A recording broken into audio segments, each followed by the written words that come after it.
বক্তা ভারতের communist party মার্ক্সবাদী Paschimbanga রাজ্য কমিটির অন্যতম সদস্য এবং আপনারা জানেন ছাত্র সংগঠনের রাজ্যের প্রাক্তন নেতৃত্ব কমরেড মধুজা সেন রায়। কমরেড মধুজা সেন রায়কে তার বক্তব্য রাখার জন্য আমি অনুরোধ করছি।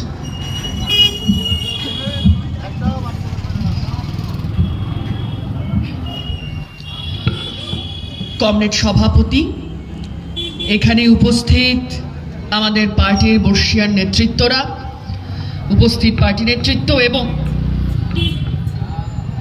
আমার কথার আওয়াজ যতদূর অবধি পৌঁছে যাচ্ছে, আজকের দিনটা আমরা এতক্ষণে সবাই জানি। যারা জানতে চান না ভালো করে তারাও জানতে পেরেছেন এতক্ষণে যে আজকের দিনটা আসলে আজ থেকে ৭৭ বছর আগে আজকের দিনে গান্ধীজিকে হত্যা করা হয়েছিল। আসলে আজকের দিনটা আরএসএস এর মিষ্টি বিলির দিন। আসলে আজকের দিনটা ওদের জান্তব উল্লাস করার দিন। এই পশ্চিমবঙ্গে এখনো সাহস পায় না এই পশ্চিমবঙ্গের বুকে দাঁড়িয়ে ওই জান্তব উল্লাস দেখানোর। তবে আমরা নিশ্চিত গোপনে কোথাও না কোথাও বসে আরএসএস এর চরেরা এখনো পর্যন্ত এ কাজ করে যাচ্ছে। এই কথাই আমরা অন্তত নিশ্চিত হতে পারি। কেন বলছি নিশ্চিত হয়ে কথা? আমাদের পশ্চিমবঙ্গে আরএসএস এর শাখা বেড়েছে। তৃণমূল কংগ্রেস সরকারে আসার পরে দাঁড়িয়ে আরএসএস এর কার্যকলাপ বৃদ্ধি পেয়েছে। আরএসএস পরিচালিত স্কুলের সংখ্যা বেড়েছে, এ কথা আমরা প্রত্যেকে জানি। আজকের দিনে দাঁড়িয়ে আমরা যখন এখানে সভা করছি, গান্ধীজির হত্যাটা ওটা কোনো নিছক একটা হত্যা ছিল না। গান্ধীজির হত্যা আসলে গোটা উপমহাদেশের যারা সাম্প্রদায়িক সম্প্রীতি রক্ষা করার পক্ষের মানুষ, মৌলবাদ বিরোধী মানুষ, যারা ধর্মনিরপেক্ষতার পক্ষের মানুষ, তাদেরকে বার্তা দিতে চেয়েছিল আরএসএস। কেন রাগ ছিল গান্ধীজিদের ওপরে? কেন গান্ধীজির ওপরেই রাগ ছিল? নাথুরাম গডসে সেবার প্রথম হামলা করলো নাকি না? স্বাধীনতার আগে থেকে গান্ধীজির ওপরে মৌলবাদীদের হামলা চলছে। গান্ধীজির ওপর আরএসএস এর হামলার ঘটনা 1948 সালেই প্রথমবারের জন্য ঘটেনি। 1944 সালেও গান্ধীজির ওপরে আক্রমণের ঘটনা ঘটেছিল। গান্ধীজির এই হত্যার পরে দাঁড়িয়ে আরএসএস নিষিদ্ধ হয়। রাজনীতির ক্ষেত্রে দাঁড়িয়ে আরএসএস নিষিদ্ধ হয়। 4 ফেব্রুয়ারি ভারত সরকার বলে যে আরএসএস আর কখনো ভারতবর্ষের রাজনীতিতে অংশগ্রহণ করতে পারবে না। এবং এই ভারতবর্ষের রাজনীতিতে অংশগ্রহণ করতে না পেরে আরএসএস নতুন পন্থা নেয়, রাজনৈতিক দল করে তোলে নানান রকম। আমরা দেখি পরবর্তীকালে জনতা দলের মধ্যে তাদের কার্যকলাপ, আমরা দেখি পরবর্তীকালে জনতা দল ভাঙছে এবং তারপর দাঁড়িয়ে ভারতীয় জনতা পার্টি তৈরি হচ্ছে। আমরা দেখেছি সেসব কাজ। আরএসএস আসলে পেছনে রয়েছে। বলছিল না বলার সময় একটা টর্চের ব্যাটারি যদি আরএসএস হয়, আলোটা তাহলে বিজেপি। আমরা বলছি খুব পরিষ্কার করে, ওই আলোতে একা বিজেপি নেই। এই প্রত্যেক দিনের পশ্চিমবঙ্গের ঘটনা এটা প্রমাণ করেছে। ওই আলো একা বিজেপির আলো নয়। পশ্চিমবঙ্গের বুকে ওই আলো জ্বলতে সাহায্য করে, আসলে ওই আলো জ্বালিয়ে রাখতে সাহায্য করে তৃণমূল কংগ্রেস। আমি কেন বলছি আসলে সাহায্যটা পারস্পরিক, এ বিষয়ে কোনো সন্দেহ নেই। আরজিকরের ঘটনা প্রত্যেকের মনে আমাদের ছাপ ফেলে গিয়েছে, প্রত্যেককে আমাদের নাড়িয়ে দিয়েছে। আরজিকরের ঘটনা কি ঘটেছে? একজন তরুণী হত্যা হয়েছে। তরুণী চিকিৎসক, তিনি পড়ুয়াও বটে, পিজিটি করছেন। তিনি আসলে ওই হসপিটালের ভেতরে তার কর্মক্ষেত্র, যেটা আমাদের জন্য সবচেয়ে নিরাপদ আমরা মনে করি, আমরা করি না। বাড়ির থেকে বেরিয়ে যখন যাই আমরা, বাড়ির লোক বলে অফিসে পৌঁছে একটা ফোন করো, হাসপাতালে পৌঁছে একটা ফোন করো, স্কুলে পৌঁছে একটা ফোন করে দিও, মানে আমরা জানি কর্মক্ষেত্রে পৌঁছে গেছে, অতএব নিরাপদে আছে। কিন্তু তারপর আমরা কি দেখলাম? সেখানে 36 ঘন্টা ডিউটি। কেন 36 ঘন্টা ডিউটি করতে হবে? কেন পশ্চিমবঙ্গের সরকার বেশি ডাক্তার নিয়োগ করবে না? কেন পশ্চিমবঙ্গের সরকারের আমলে দাঁড়িয়ে এখানে কেন দাঁড়িয়ে 36 ঘন্টা ডিউটি করতে হবে একজন চিকিৎসককে? এই প্রশ্ন যখন উঠতে শুরু করলো, আমরা দেখলাম আসলে সমস্যা আরো গভীরে সমস্যা। আমরা দেখলাম তিনি খুন হলেন, ধর্ষণ হলেন এবং তারপর অদ্ভুতভাবে দেখলাম দেখলাম প্রমাণ লোপাটের জন্য আসলে সময় চেয়ে নিল মমতা ব্যানার্জির সরকার। আমরা দেখলাম যখন প্রমাণ লোপাটের জন্য সময় চেয়ে নিচ্ছে, তারপর দাঁড়িয়ে দেখলাম সিবিআই এর ভূমিকা আজকে আমরা সবাই জানি।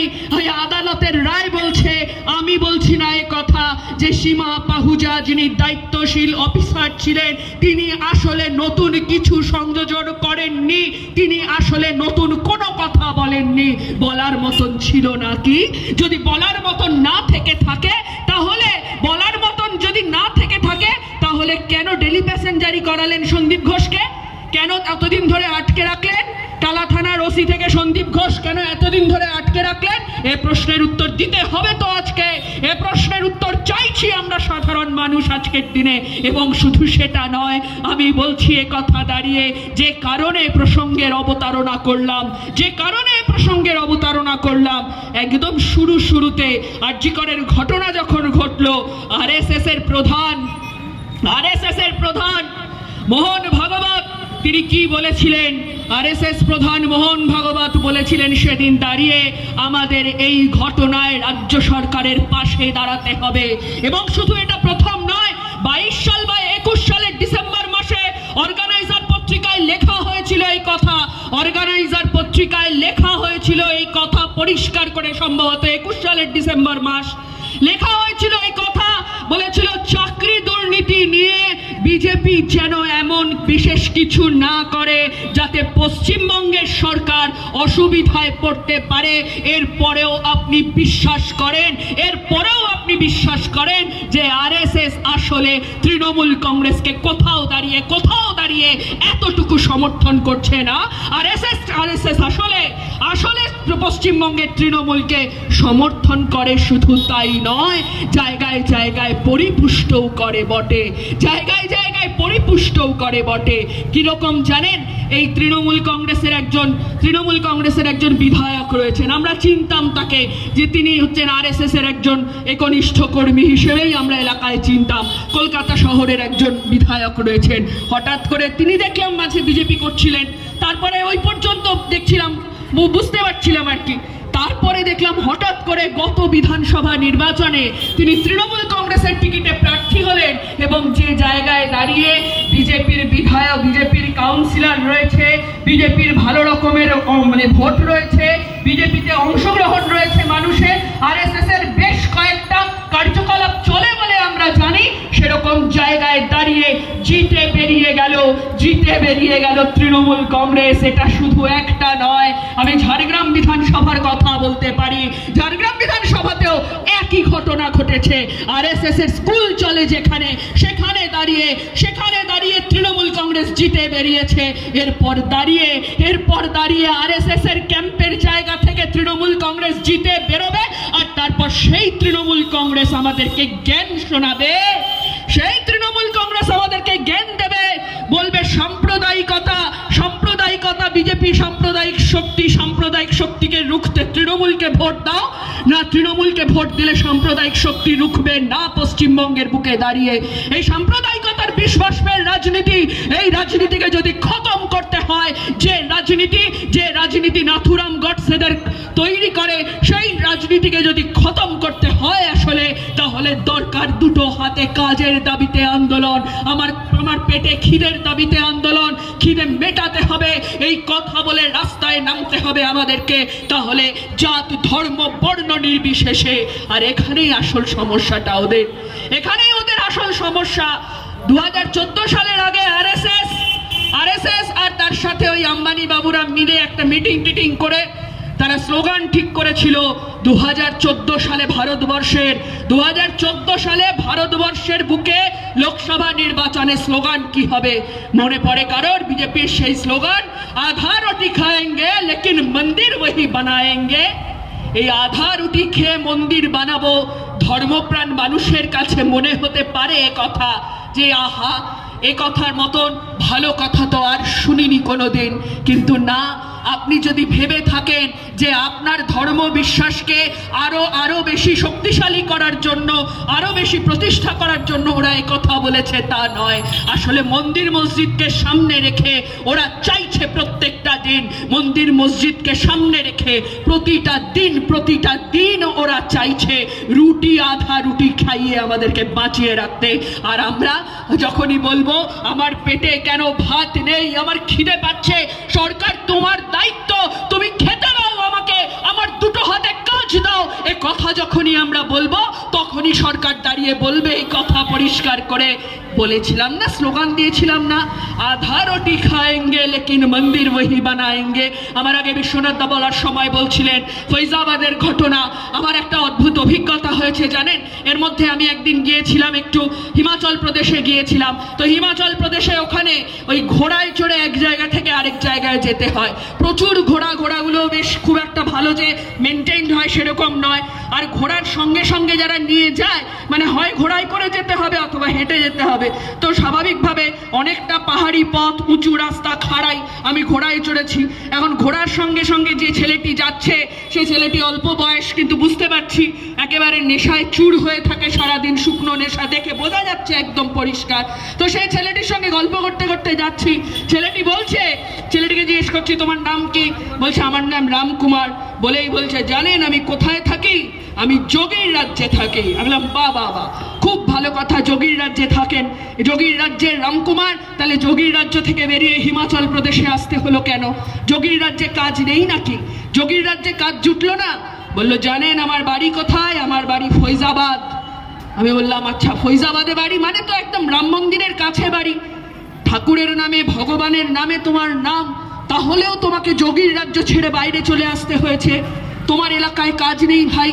গল্প করতে করতে যাচ্ছি, লোকটা হঠাৎ দাঁড়িয়ে পড়লো, ছেলেটা দাঁড়িয়ে পড়ে আমার দিকে পেছন ফিরে বলছে শুনুন, যে কটা কাজ ছিল সেই কটা কাজও চলে গিয়েছে। আসলে ওই রাম মন্দির হওয়ার পরে ওখানে গরিব মানুষের হাতে কাজ নেই, আমরা ফৈজাবাদে বিজেপিকে হারিয়ে দিয়েছি এবারে। কে বলছে? রামকুমার বলছেন। আজকের দিনে দাঁড়িয়ে ওরা জানে খুব পরিষ্কার করে, রুটি রুজির লড়াই যদি শক্তিশালী হয় তাহলে সেখানে দাঁড়িয়ে ধর্মের ভিত্তিতে আর মানুষকে ভাগ করা যাবে না। তাই রুটি রুজির লড়াইকে দুর্বল করতে হবে। রুটি রুজির লড়াইকে দুর্বল করতে ধর্মকে সামনে শিখণ্ডী হিসেবে খাড়া করো।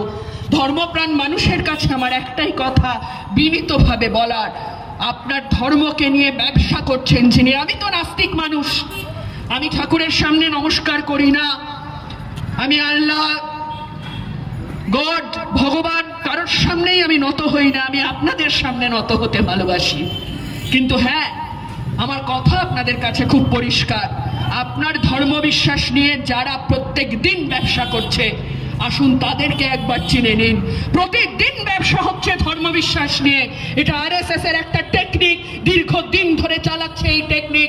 আরএসএস চেয়েছিল সেই সময় দাঁড়িয়ে, সেদিন দাঁড়িয়ে গান্ধীজিরা হতে দেননি, মনুস্মৃতির ভারতবর্ষ তৈরি করতে চেয়েছিল ওপারে যেরকম দাঁড়িয়ে ওপারে ওখানে মুসলিম রাষ্ট্র হয়েছে পাকিস্তান, ঠিক একইভাবে এখানে দাঁড়িয়ে হিন্দু রাষ্ট্র তৈরি হোক ভারত। ওই হিন্দু রাষ্ট্র তৈরি করতে চেয়েছিল, সেদিন ওরা হিন্দু রাষ্ট্র তৈরি করতে দেননি। সেদিন গান্ধীজিরা নোয়াখালীর দাঙ্গার সময় গান্ধীজি দৌড়ে বেরিয়েছেন এক প্রান্ত থেকে আরেক প্রান্ত, দৌড়ে বেরিয়েছেন শুধু দাঙ্গা থামানোর জন্য, সাধারণ মানুষের মধ্যে গিয়ে সভা করেছেন। সেই মানুষকে আরএসএস বাঁচিয়ে রাখবে, এই কথা আমাদের ভাবাও খুব বিপদ। আসলে আজকের দিনে দাঁড়িয়ে আমি বলছিলাম ধর্ম নিয়ে ব্যবসার কথা, একবার ভালো করে ভেবে দেখুন না, পশ্চিমবঙ্গের ধর্মীয় সংস্কৃতির ওপরে আসলে প্রত্যেক দিন আক্রমণ বাড়ছে, প্রতিদিন আক্রমণ নামছে, ধর্মীয় সংস্কৃতিটাকে বদলে ফেলার চেষ্টা চলছে। আপনি বলতে পারেন আপনি যে আপনি ভাই কমিউনিস্ট পার্টি করেন, ধর্ম নিয়ে আপনি এত কথা বলছেন। বিশ্বাস করুন, ধর্ম নিয়ে কথা বলতে হতো না যদি দেখতাম আমার রাজ্যের সংস্কৃতি, আমার রাজ্যের ঐতিহ্য, এই রাজ্যের ঐতিহ্য যদি রক্ষা হচ্ছে দেখতে পেতাম, আমরা কথা বলতাম না। কিন্তু কোন ঐতিহ্যকে ভাঙছে আজকের দিনে দাঁড়িয়ে ওরা। বাংলা তো আসলে মাতৃপুজোর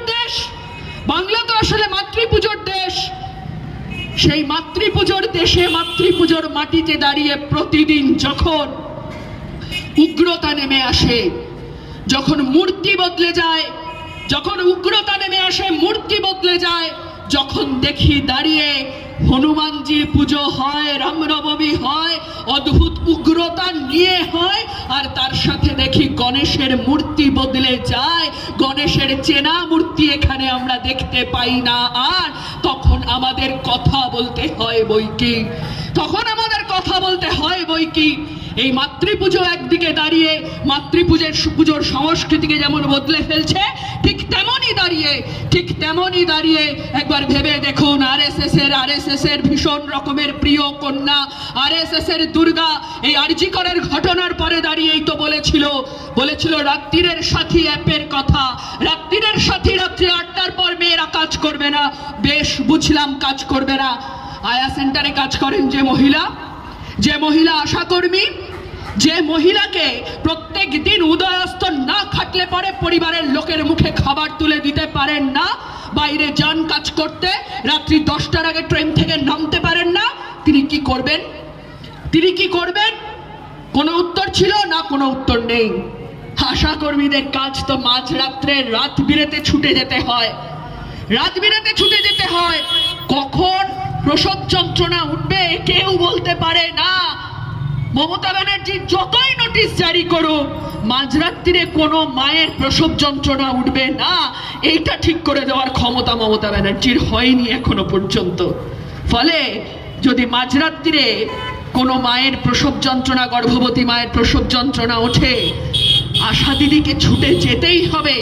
না গেলে পরে এই যে তার আগের এতগুলো মাস ধরে ওই যে চেক আপ করালেন, চেক আপের টাকাটা মিস হয়ে যাবে। ইনসেন্টিভের টাকা এমনিতেই পাঠায় না, স্বাস্থ্য ভবন থেকে পাঠালেও জেলার ভবনগুলো, জেলার যে দপ্তর রয়েছে, জেলার সিএমওইচের দপ্তর, বিএমওইচের দপ্তর, না আশাকর্মীরা টাকা পাচ্ছে না, ইনসেন্টিভের টাকা পাচ্ছে না, বিগত 4 মাস ধরে টাকা পাচ্ছে না আশাকর্মীরা। একবারের জন্য দেখেছেন তৃণমূল কংগ্রেসকে এটা নিয়ে কথা বলতে? ছেড়ে দিন, বিজেপিকে দেখেছেন একবারের জন্য এটা নিয়ে কথা বলতে? আশাকর্মীরা ওই তো কয়েকটা টাকা বেতন পায়, মিনিমাম ওয়েজ বলে কিছু নেই। শুধু এটুকু নয়, যখন শ্রম কোড তৈরি করছে, শ্রম কোড লাগু করতে চলেছে, আমরা বলছি, আমরা বামপন্থীরা, আমরা লাল ঝান্ডার কর্মীরা, আমরা সর্বত দিয়ে শ্রম কোডকে আটকানোর চেষ্টা করব। এই শ্রম কোডে শুধু সমকাজে সমবেতন সেটাকে সুরক্ষিত করা হয়নি এরকমটা নয়। এই শ্রম কোড বলেছে মাতৃত্বকালীন ছুটি, অসংগঠিত ক্ষেত্রে মেয়েরা সবচেয়ে বেশি কাজ করে, সেই অসংগঠিত ক্ষেত্রে দাঁড়িয়ে মেয়েদের কোনো মাতৃত্বকালীন ছুটির ব্যবস্থা করতে পারেনি আমাদের এই সরকার। কোন অসংগঠিত ক্ষেত্রে দাঁড়িয়ে মেয়েদের মাতৃত্বকালীন ছুটির ব্যবস্থা নেই।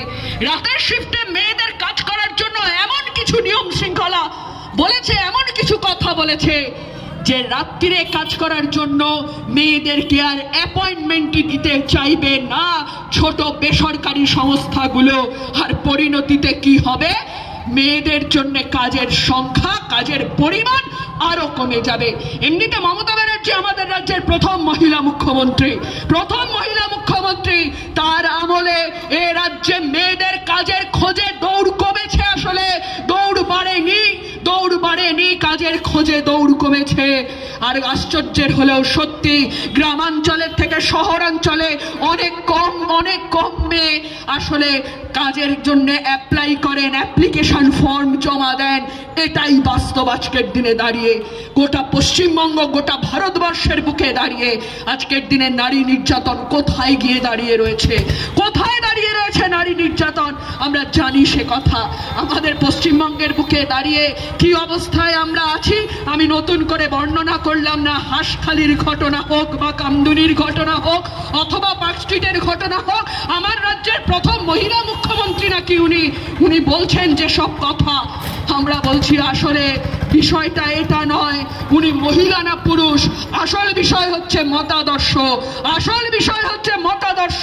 তাই ভাঙড়ের ঘটনা যখন ঘটেছিল, ভাঙড়ের চম্পলা সর্দারের ঘটনা যেদিন ঘটেছিল, সেদিন এ রাজ্যের বামফ্রন্ট সরকারের শেষ মুখ্যমন্ত্রী, মানে এখনো পর্যন্ত যে কটা বামফ্রন্ট সরকার হয়েছে আর কি, কমরেড বুদ্ধদেব ভট্টাচার্য বলেছিলেন, দল মত নির্বিশেষে যে যে আছে অপরাধী তাদেরকে গ্রেফতার করতে হবে। আর আজকের দিনে দাঁড়িয়ে যারা গ্রেফতারির দাবিতে আন্দোলন করে, আজকের মুখ্যমন্ত্রী তাদেরকে দাগিয়ে দেন। এটা আসলে মতাদর্শের পার্থক্য। আর এই মতাদর্শের পার্থক্যের জায়গাতে দাঁড়িয়ে আমাদের স্পষ্ট কথা হচ্ছে এটাই, এই রাজ্যকে যদি আমাদের ঋত গৌরব ফিরিয়ে আনতে হয়, এই রাজ্যকে যদি বৃদ্ধাশ্রম হওয়ার থেকে বাঁচাতে হয়, এই রাজ্যের ছেলে মেয়েদেরকে যদি রাজ্যের বুকে ফিরিয়ে আনতে হয়, তাহলে শিল্প, কল কারখানা, কাজের দাবি, কাজের সংস্থান করতে হবে সরকারকে। কাজের সংস্থান করা সরকারের কাজ, মুখ্যমন্ত্রীর কাজ না দাঁড়িয়ে বলায় কথা যে কে চপ ভাজবে না কে চায়ের দোকান দেবে। আমরা বলছি পরিষ্কার করে, শুনুন একটা কথা, আপনি আগে আপনার বাড়ির রঙের ব্যবসার কথা তো কই একবারও বলেন না যে রঙের ব্যবসা করুন। কেন বলেন না বলুন তো? আসলে রঙের ব্যবসার কথা বলেন না বললে পরে আসলে মনোপলিতে টান পড়বে। ওনার পারিবারিক দোকান রয়েছে একটা, সেজন্য উনি রঙের ব্যবসার কথা বলছেন না, বাকি সব ব্যবসার কথা বলছেন। কিন্তু ইয়ার কি থাক, আমি বলছি খুব পরিষ্কার করে, শুনুন, ওই চায়ের দোকান, চপের দোকান, ওটা আমরা নিজেদের যোগ্যতায়, নিজেদের বুদ্ধিতে আমরা করে নিতে পারি। তেলে ভাজার দোকান, ওর জন্য আপনাদের পরামর্শ লাগবে না। তার জন্য হাজার হাজার কোটি কোটি টাকা খরচ করে অতগুলো দফতর আমাদের ট্যাক্সের টাকায় আমরা পুষছি না। আমাদের কাজ দিতে হবে হাতে, ওই কাজ দেওয়ার দায়িত্ব সরকারের। সরকারকে দায়িত্ব নিতে হবে। আর যদি নিতে না পারেন, 26-এ মানে বাড়ি চলে যান, থাকার কোনো দরকার নেই। যে সরকার হাতে কাজ দিতে পারে না, যে সরকারের আমলে একের পর এক স্কুল বন্ধ হয়, যে সরকারের আমলে 8,500-এর কাছাকাছি স্কুল বন্ধ হয়ে গিয়েছে গোটা পশ্চিমবঙ্গ জুড়ে। আর কোন স্কুল বন্ধ হয়েছে?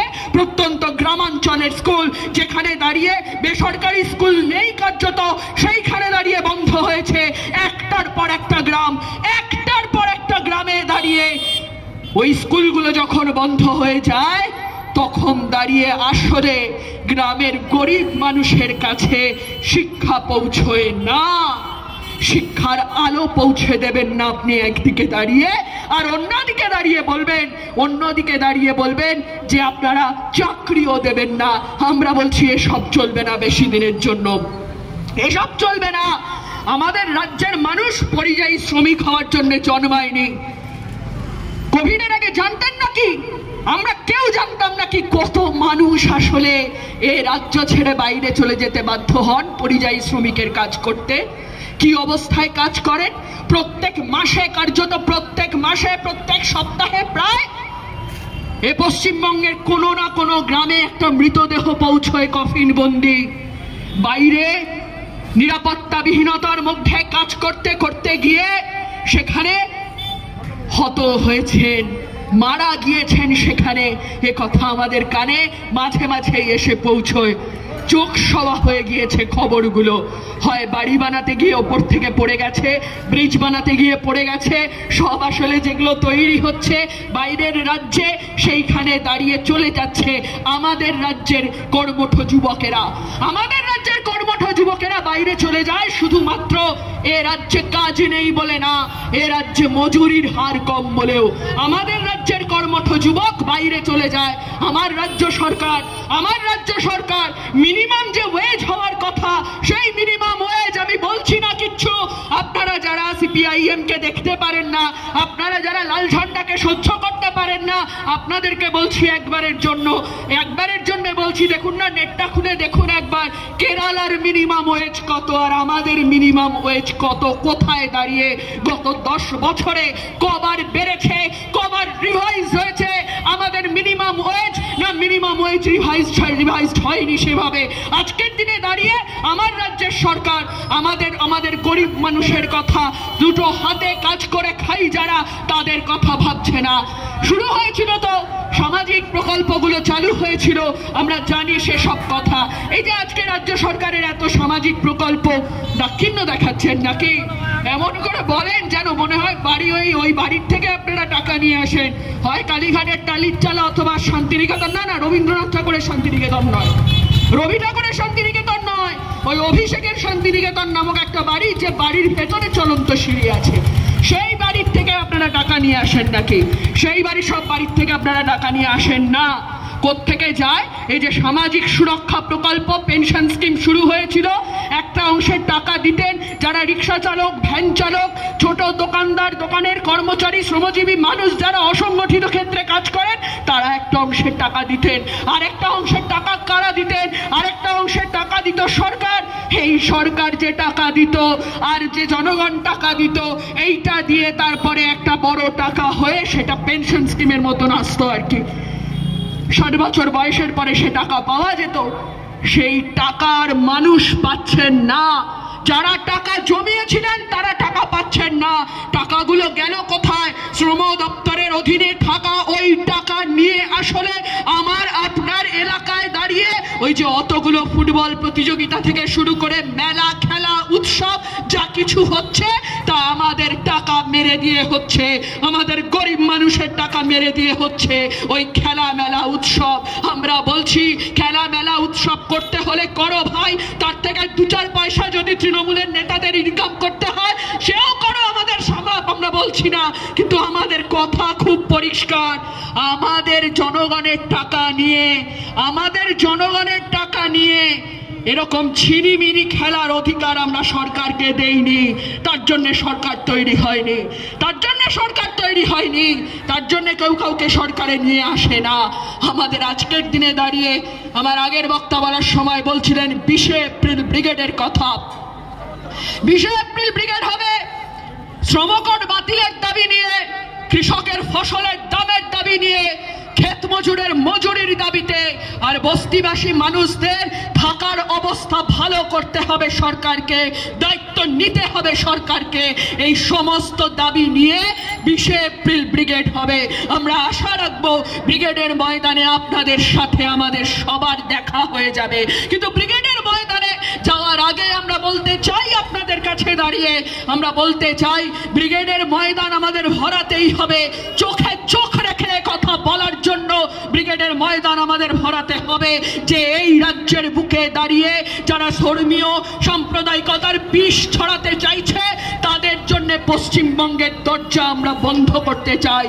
পশ্চিমবঙ্গের দরজা আমরা তাদের জন্য বন্ধ করতে চাই। একদিকে দাঁড়িয়ে তোমরা, একদিকে দাঁড়িয়ে এ রাজ্যের সরকার মাদ্রাসা শিক্ষা, সেই মাদ্রাসা শিক্ষাকে একেবারে লাটে তুলে দেওয়ার ব্যবস্থা করেছো, লাটে তুলে দেওয়ার ব্যবস্থা করেছে ওরা। আপনারা জানেন এই আরবি ভাষার জন্য কলকাতা বিশ্ববিদ্যালয়ের বিএডের 2টো সিট বরাদ্দ ছিল। তৃণমূল কংগ্রেসের সরকার এসে ওই 2টো সিটকে একটা সিট করে দিয়েছে, একটা সিট করে দিয়েছে। ভাবতে পারছেন? তাহলে যারা দাঁড়িয়ে ভাবেন যে এই সরকার আসলে ওই রেড রোডের নামাজ পড়ে প্রত্যেক দিন আসলে রেড রোডের নামাজ পড়ে ওসব ভাওতাবাজি ছাড়া কিছু না, আসল উন্নয়নের জন্য যে কাজ করার কথা না, সে কাজ আসলে সরকার করে না। শুধুমাত্র আমি একটা উদাহরণ দিলাম, বিএডের সিট, মাদ্রাসা শিক্ষক নিয়োগ নেই। এবং শুধু তাই না, আমরা দেখছি মাইনরিটিদের জন্য যে সমস্ত টাকা পয়সা বরাদ্দ হয়েছিল, যেসব টাকা পয়সা বরাদ্দ হয়েছিল স্কলারশিপের মাধ্যমে যেত, রাজ্যের সরকার বলছে তুমি 2টো স্কলারশিপ আর নিতে পারবে না। আসলে তার জন্য ক্ষতিগ্রস্ত হচ্ছে কারা? ক্ষতিগ্রস্ত হচ্ছে সংখ্যালঘুরা, ক্ষতিগ্রস্ত হচ্ছে এসসি, এসটি, ওবিসি। এই সরকারটা কাদের সরকার? তাহলে জাতিভিত্তিক গণনা তো এরাই করতে দিচ্ছে না। উচ্চ বর্ণের সরকার। আসলে আমার গোটা পশ্চিমবঙ্গে দাঁড়িয়ে যে ভাবনা ছিল না কোনোদিন, সেই ভাবনাগুলোকে আসলে নিজেদের কাজের মধ্যে দিয়ে প্রত্যেক দিন প্রতিষ্ঠা করতে চাইছে আমার রাজ্যের সরকার, আমার কেন্দ্রের সরকার প্রত্যেক দিন প্রতিষ্ঠা করতে চাইছে। এই সময়কালের মধ্যে দাঁড়িয়ে আমরা দেখেছি তো এই সময়কালের মধ্যে দাঁড়িয়ে প্রতিদিন আমার রাজ্যের মাথায় ঋণের বোঝা বাড়ছে।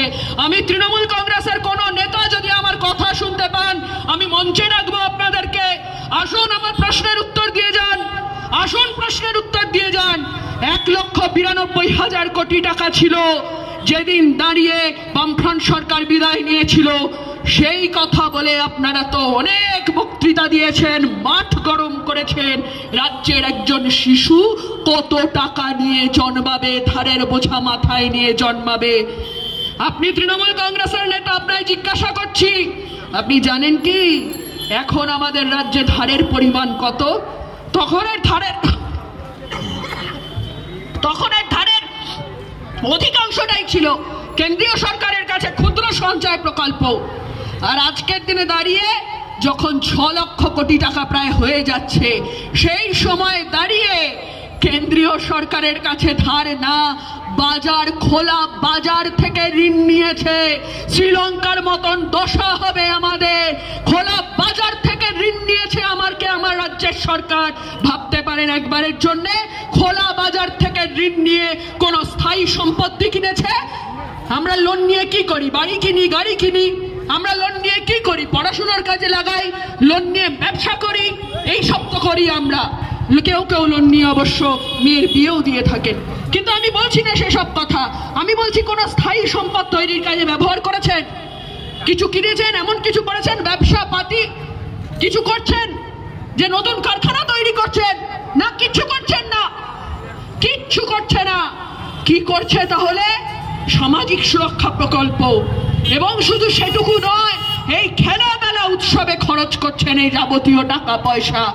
এসব করে আসলে আমার রাজ্যের মানুষের প্রত্যেক দিনের বেঁচে থাকাটাকে আরো কঠিন করে দিচ্ছে। আমি শ্রীলঙ্কার কথা বলছিলাম না। প্রত্যেক দিন যখন বাজারে গিয়ে পকেটে ছেঁকা লাগে, প্রত্যেক দিন যখন আমাদের মনে হয় বস্তা ভরা টাকায় আনি পকেট ভরা চাল, যখন প্রত্যেক দিন আমার টাকার দাম পড়ে যাচ্ছে, সেই সময় দাঁড়িয়ে যখন নাকি আমরা মূল্যবৃদ্ধি নিয়ে প্রশ্ন করলে পরে আমাদেরকে শুনতে হয়, মূল্যবৃদ্ধি নিয়ে প্রশ্ন করলে পরে আমাদেরকে শুনতে হয় জিনিসপত্রের দাম আর কমে নাকি। আপনি যদি প্রশ্ন করেন এই রকম ভাবে জিনিসের দাম বাড়ছে, তাহলে আমার বাচ্চাদের পড়াশোনার কি হবে, কি করে খাওয়াবো বাচ্চাগুলোকে? আপনি মুসলিম ধর্মাবলম্বী মানুষ হলে একদল মানুষ আপনাকে এসে বলবেন আল্লাহ পেট দিয়েছেন, আল্লাহই দেখবেন। আপনি হিন্দু ধর্মাবলম্বী মানুষ হলে একদল মানুষ আপনাকে এসে বলবে ভগবান যা দিয়েছেন তা ভগবানই সামলাবেন, এ বিষয়ে তুমি বিশেষ চিন্তা করো না। আমরা বলছি আসলে আল্লাহ ভগবান কেউ এই মূল্যবৃদ্ধি রোধ করতে পারেন না, এ কথা আমাদের অভিজ্ঞতার মধ্যে আছে। মূল্যবৃদ্ধি কম করতে পারেন কারা? জিনিসপত্রের দাম কম করতে পারে কারা? আমাদের অভিজ্ঞতা কি বলছে? শ্রীলঙ্কাতে কয়েকদিন আগে বামপন্থী সরকার প্রতিষ্ঠা হয়েছে। এই বামপন্থী সরকার ক্ষমতায় এসেই প্রথম যে কাজ করেছে, এই বামপন্থী সরকার ক্ষমতায় এসেই প্রথম যে কাজ করেছে তা হলো এই যে জিনিসপত্রের দাম, বিশেষত খাবার জিনিসের দাম কমিয়ে দিয়েছে। এটা সরকারের কাজ, আমাকে খেতে দেওয়াটা সরকারের কাজ, এটা সরকারকেই করতে হবে। আল্লাহ ভগবানের দোহাই দিয়ে নিজের কাজ এড়িয়ে যাওয়াটা এটা কোন ধর্মগ্রন্থে বলে না, কোন ধর্মগ্রন্থে বলে না এ কথা। আমি বলছি এ কথা আপনাদের সামনে, এ কথা আজকের দিনে দাঁড়িয়ে আমি শেষ করতে চাই। আমার আগের বক্তারা বলার সময় বলেছে বাংলাদেশের কথা, যা বলেছে আমি আর তার মধ্যে ঢুকছি না, কিন্তু আমি যে একটা দুটো কথা বলতে চাই, যারা ওই দেশে দাঁড়িয়ে মনে করছেন যে ওখানের সংখ্যালঘু মানুষের ওপরে আক্রমণ করবেন, করে তারা দারুণ বড় বীর সাজবেন, যারা এ কথা মনে করছেন, আর উল্টো দিকে দাঁড়িয়ে এখানে একদল লোক আছে, এখানের একদল পাঠা, তারা বলছে পেট্রাপোল অভিযান করবে। আরে বাবা, সীমান্ত পেরিয়ে যেতে পারবে নাকি? না, সীমান্ত পেরিয়ে কেউ যেতে পারবে না। ওদেশ থেকে যারা বলছে কলকাতা নাকি দখল করে নেবে, তারাও কি সীমান্ত পেরিয়ে আসতে পারবে নাকি? কেউ সীমান্ত পেরিয়ে আসতে পারবে না। তাহলে কেন উত্তেজনা তৈরি করছে? আসলে উত্তেজনা তৈরি না করতে পারলে নিজেদের ভোট ব্যাংক তৈরি হবে না। হিন্দু হিন্দু হিন্দু হিন্দু হিন্দু হিন্দি হিন্দুস্তান, এই ধারণা প্রচার করতে চাইছে, এই ধারণা প্রচার করতে চাইছে হিন্দি আমাদের অফিসিয়াল ল্যাঙ্গুয়েজ, রাষ্ট্রভাষা নয়। কিন্তু একদল মানুষ আজকাল এমন হাবভাব করে ঘুরে বেড়ান যেন হিন্দিতে কথা বলতে না পারাটা অপরাধ। আমরা তাদের জন্য বলছি, ভারতবর্ষের আইন, সংবিধান, সেই সংবিধানকে যারা মান্যতা দিতে পারে না, আমরা মনে করি ভারতের সংবিধানকে যারা মান্যতা দেয় না তারা আসলে দেশদ্রোহী, তারা কোনোদিন দেশপ্রেমিক হতে পারে না।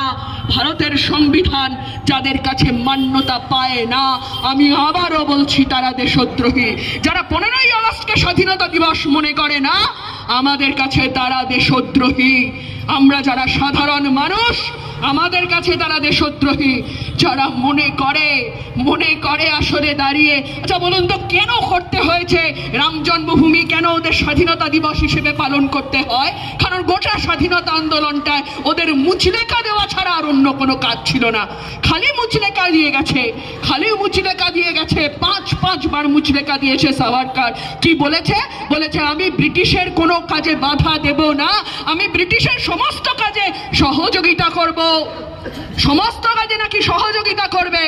আমরা বলছি আসলে নিজেদের এক ফোঁটা অবদান নেই। শুধু তাই নয়, ওরা চেয়েছিল ব্রিটিশের শাসন রাখতে, ওরা চায়নি ব্রিটিশের বিরোধিতা করতে।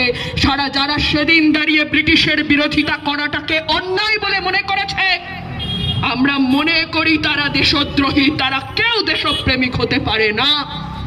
যারা দাঁড়িয়ে ভারতবর্ষের ধর্মনিরপেক্ষতার ভিত বুনিয়াদ যারা তৈরি করে দিয়েছে, এ ভারতবর্ষে আইনের চোখে জাতি, ধর্ম, বর্ণ, লিঙ্গ নির্বিশেষে সমস্ত মানুষের সমান হওয়ার কথা যারা বলে গিয়েছে, সেই আম্বেদকরদেরকে যারা পার্লামেন্টের ভেতরে দাঁড়িয়ে অপমান করতে পারে, আমরা মনে করি না তারা দেশপ্রেমিক বলে। আমরা মনে করি না তারা দেশপ্রেমিক। একদিন যারা মেরেছিল তারে গিয়ে রাজার দোহাই দিয়ে, এ যুগে তারাই জন্ম নিয়েছে আজি, মন্দিরে তারা এসেছে ভক্ত সাজি। ঘাতক সৈন্যে ডাকি, মারো মারো ওঠে হাঁকি। আমরা বলছি গর্জনে মিশে পূজা মন্ত্রের স্বর। আপনার ধর্ম, আপনার মন্ত্র কোনো কিছুকে গর্জনে মিশে যেতে দেবেন না। রাজনীতির হাতের পুতুল হতে দেবেন না। ধর্ম আর রাজনীতি দুটো আলাদা বিষয়। ধর্ম আর রাজনীতি যারা গুলিয়ে ফেলতে চায়, তারা রাজনীতি, তারা দেশের মানুষেরও ভালো চায় না, তারা ধর্মেরও মানুষের ভালো চায় না, তারা ধর্মেরও ভালো চায় না। এই কথা আজকে আবার আমাদেরকে একবার ঝালিয়ে নিতেই হবে। কারণ দেশে আজ ধর্ম ব্যবসায়ীদের কারবার বাড়ছে। সেটা হিন্দু ধর্ম নিয়ে কারবার হতে পারে, সেটা মুসলিম ধর্ম নিয়ে কারবার হতে পারে। ধর্মের কারবারিদের দাপট যখন বাড়ে, তখন গান্ধীজির হত্যা দিবসে দাঁড়িয়ে এই গোটা ভারতবর্ষের মানুষকে আরেকবার তখন দাঁড়িয়ে আমাদেরকে শপথ নিতে হয়। আমাদের শপথ নিতে হবে এই সংবিধান রক্ষার শপথ, সাম্প্রদায়িক সম্প্রীতি রক্ষার শপথ, ধর্মনিরপেক্ষতা রক্ষার শপথ, মৌলবাদের বিরুদ্ধে, হিন্দু মৌলবাদ, মুসলিম মৌলবাদ, যাবতীয় মৌলবাদের বিরুদ্ধে গর্জে ওঠার শপথ নেওয়ার দিন আজকে। এই গর্জে উঠতেই হবে, দেশ রক্ষা করতে হবে আমাদেরকে। আমরা দেশের মানুষকে যদি না রক্ষা করতে পারি, তাহলে দেশ রক্ষা পাবে না। তাই খাদ্য, বস্ত্র, বাসস্থান সব কিছু নিয়ে লড়াই চলবে। মিছিলটা বড় হোক আরো, যারা আমাদের মিছিলকে জাত ধর্মের ভিত্তিতে ভাঙতে আসছে, আসুন তাদেরকে রাজ্য ছাড়া করি, আসুন তাদেরকে দেশের মাটি থেকে বিদায় দিই। এই কথা বলে আপনাদের সবাইকে অভিনন্দন জানিয়ে আমার কথা এখানেই শেষ করলাম। ইনকিলাব জিন্দাবাদ, সিপিআইএম জিন্দাবাদ।